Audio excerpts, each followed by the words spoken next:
The events that took place in the property behind me in August of 1977 would go on to become one of Britain's most famous and most well-documented paranormal cases. Tonight, we're asking, what in the world was going on at Enfield? The Enfield Poltergeist, this was the one that got me really hooked on the paranormal when I was younger. What was going on at that property? Was there really a poltergeist terrifying that family, or was it something else? So in this video, we'll have a look at the story, we'll have a look at what facts were gathered, we'll have a look at the evidence, and we'll try and decide what in the world was going on at the Enfield house.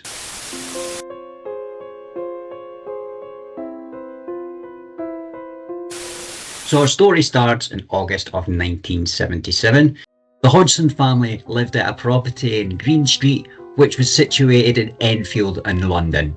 The country was dealing with high unemployment, rising inflation, and widespread labour unrest. Public services were stretched thin, and many working class families were under constant financial pressure. And in North London, there was no exception there. So a council house like the home on Green Street, while designed to provide stability, often offered little privacy, limited space, and there was few resources available for families that were struggling. So the Hodgson family, you've got Peggy, who's a single mum. She's working hard trying to get enough money to support her and her kids. You've got Margaret, who's the oldest sister. Now, she was there for most of the time, but she didn't witness as much happening as Janet. And then you've got Janet. Now, Janet was the one that all the activity was centralised around, and she's definitely the most famous person in the case.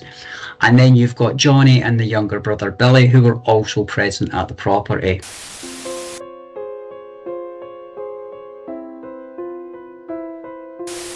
As all poltergeist stories tend to start, it wasn't immediately a lot of scary stuff that was happening. It was small things that you couldn't quite put your finger on. It looked like objects had perhaps moved, there'd been slight scratching on the walls, so the activity at this point had been bare minimum, not enough to cause any real fear in the family. However, one night all that changed dramatically. Peggy had phoned the police terrified after she'd witnessed furniture moving across the room by itself. So this is where our story gets really interesting. The police officers arrive at the house, and when they get there, they're not sure what to expect. One of the officers witnessed a chair move across the room by itself, and she actually wrote this down in the official police report. So there we have somebody who was external to the events at the house, witnessing the events and documenting them in an official capacity. It came off the floor, or nearly a half inch I should say, and I saw it slide off to the right, about 3.5 to 4 feet before it came to rest. I checked to see whether or not it could possibly have slid along the floor. I placed a marble on the floor to see whether or not the marble would go in the same direction as the chair did, and it didn't roll at all. I checked for wires under the cushion of the chair, and I could find no explanation at all. So it wasn't long until the story got out into the public, and before you knew it, journalists were descending upon the property to get the story from Peggy and the family. And they sent round the photographer, and while they were there at the property, paranormal activity played out. Now, unfortunately, the photographer was not able to capture an image of any of the paranormal activity that they said happened, but that he's seen marbles and Lego bricks flying around the room. Quite early in the story, we've already got more in terms of evidence than what we would have in other paranormal cases. We've got the witness testimony from the police, and we've also got the press backing up what the residents are saying. So already this case is looking like it might be an actual poltergeist case. Events at the property are starting to spiral out of control, the activity is getting worse, and it's not long until the Society of Societal Research get involved. Now, they send round these two guys, one's called Maurice Gross and the other is Guy Lyon Playfair. Both were parapsychologists. Maurice had suffered a loss of his daughter quite recently before coming into the case, and it may well have been a motivator for him wanting to help Janet. Guy Lyon Playfair was curious about these things, and he did a fantastic job of documenting the case while he was there. Now, you may have watched one of the TV films of the Enfield Poltergeist. You may have even watched the Hollywood blockbuster The Conjuring 2.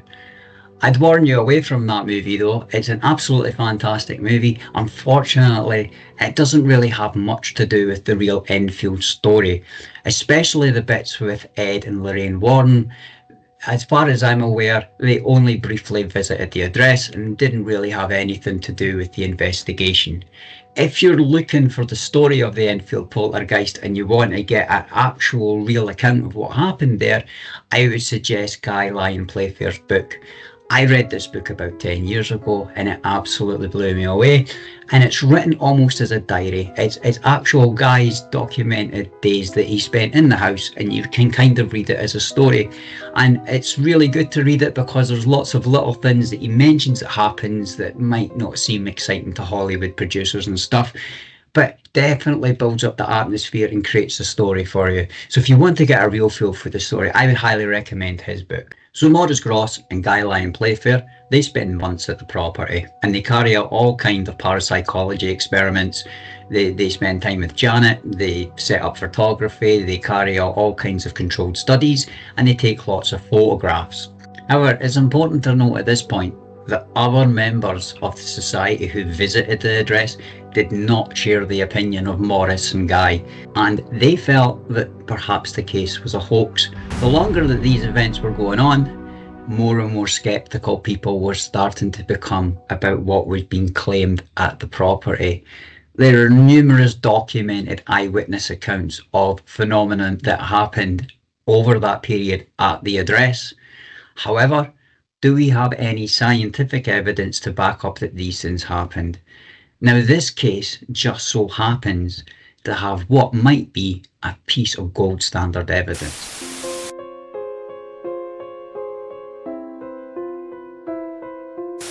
So what was being claimed at the Enfield property was a poltergeist, not a ghost. So they weren't saying that the house was haunted. What we have at the Enfield house is a case of poltergeist activity, which is different from the house being haunted. Hauntings are different from poltergeists. Hauntings are more associated with places, and poltergeists tend to be more associated with a person, and then more so they tend to be associated with young teenage girls. Now, a poltergeist is actually German for noisy spirit, and the activity that would be focused around a poltergeist event is different from a haunting. In a haunting, you might get sounds, you might get smells, and you may occasionally see an apparition of a white lady or a ghost replaying the same event over and over again, whereas a poltergeist style haunting tends to be far more intelligent and a lot more malevolent.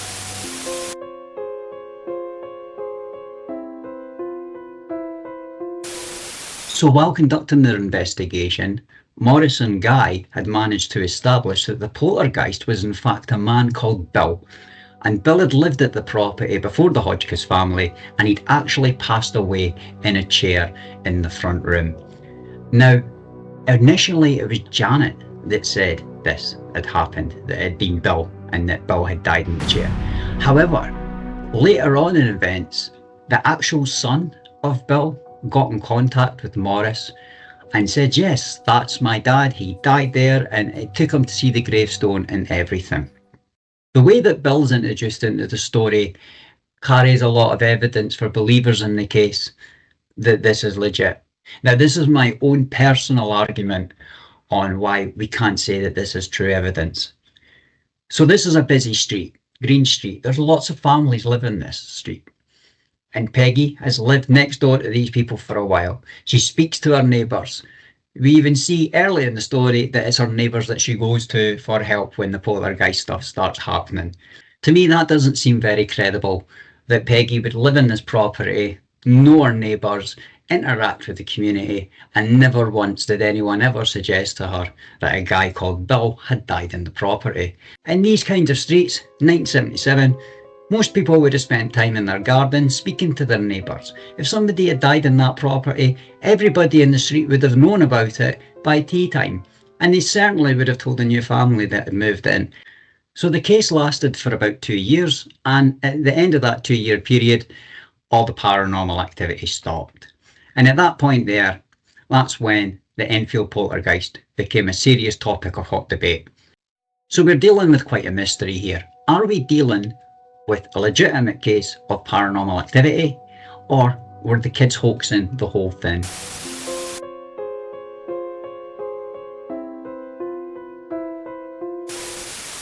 So right at the start of this story, we have two great pieces of evidence. We have the report that was written by the police officer, and we also have the eyewitness account of the journalists that went round to the address.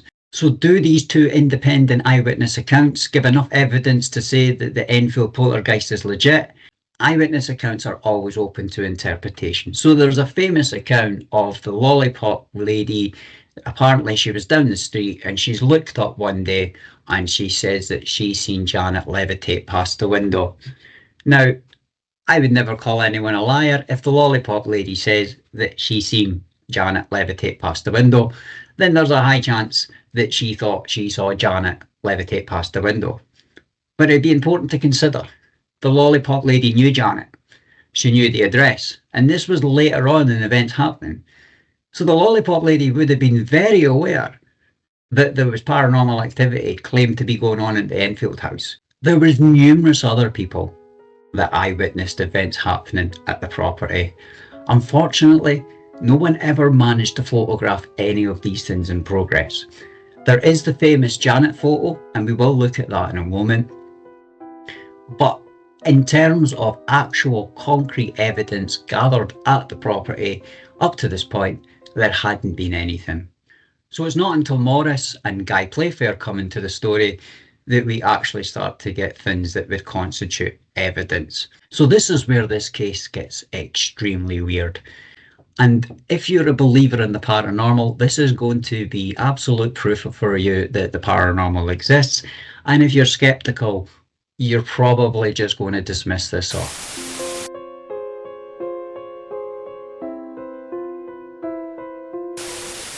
So Janet started speaking in the voice of an old man. And the science behind it is she was using a part of her throat that we don't use to speak. And to try and speak using that part of our throat for a sustained amount of time would cause our throat real damage, and it would be sore and you wouldn't really be able to do it. Janet was reported to be able to do this for hours, and there's actual footage, which we're going to look at now, where Janet is speaking as the voice of Bill. How many voices are there? 600. 600 the voices. I know the joke. How many really are there, Margaret? I think so far we've had 10 Right. sensible voices. What in the world is going on here? Are we actually listening to a recording of a poltergeist, or is Janet somehow managing to cleverly hoax this? What do you think? If this is an actual recording of a poltergeist speaking, I would say that this is one of the most impressive pieces of evidence that's ever been collected on a paranormal case. And it certainly throws in a lot of weight into the case being legit. Now, this has sparked interest in people all across the world, and there's been many paranormal investigators and people that are into this field like me that are highly interested in it, that have read and studied the case, and they've all drawn their own conclusions. And some of the counter arguments to the validity of the story is that it's just a hoax, or it was some kind of mass suggestion, or perhaps an unexplained event that wasn't actually paranormal. Let's focus on the hoax one, because that's the main counter argument to the story. Is there any chance that this could have been a hoax? Well, yes, absolutely, of course it is. So what you've got here in 1977, you've got a really hot summer, you've got a family that's experiencing a high level of stress. The father's left the home, Peggy's at home with 4 kids, Janet's young, she's probably craving a bit of attention, she's going through a lot of emotional stress, she's also at that time of her life where she's going to develop into an adult, so it's highly probable that Janet could have created a hoax. Now, she may have not intended to create a hoax that sparked all this off, but once Peggy had phoned the police and got the press and everybody involved, What was Janet to do? Well, she's not really going to turn around at that point and say, oh, sorry, I've made all this up. So that to me sounds like a plausible theory. However, for me, this is where the hoax theory maybe starts to fall apart. Janet's a young girl and she's creating a hoax. She's pretending that there's a poltergeist that's attacking her and her family. You've got press, you've got police, you've got parapsychologists, you've got all kinds of independent people, medically trained, coming into that property, and she's managing to fool more than half of them. Are we really to believe that a young girl would be able to maintain a hoax for that long on her own? I think that maybe sounds less credible and maybe suggests that what Janet was saying and was experiencing was something that was legit. In terms of evidence, however, we don't really have a lot of concrete evidence. It would have been great to get some photographs that really captured some proper activity.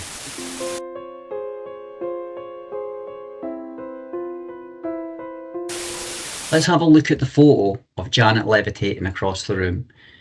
Now, this photo supposedly shows Janet levitating off her bed and onto the floor. It was taken with a time-lapse camera, so there's maybe only 3 or 4 frames of the actual event. Unfortunately, I don't think that this photograph is conclusive proof that there was a poltergeist at the house in Enfield.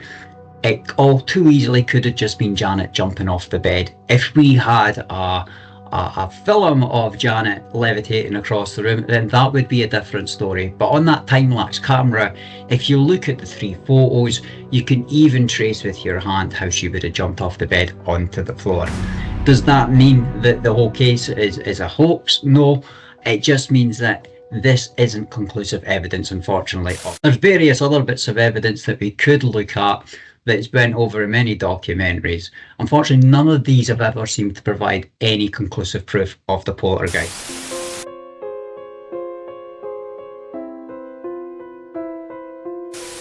So do I think that the house in Enfield was haunted by a poltergeist?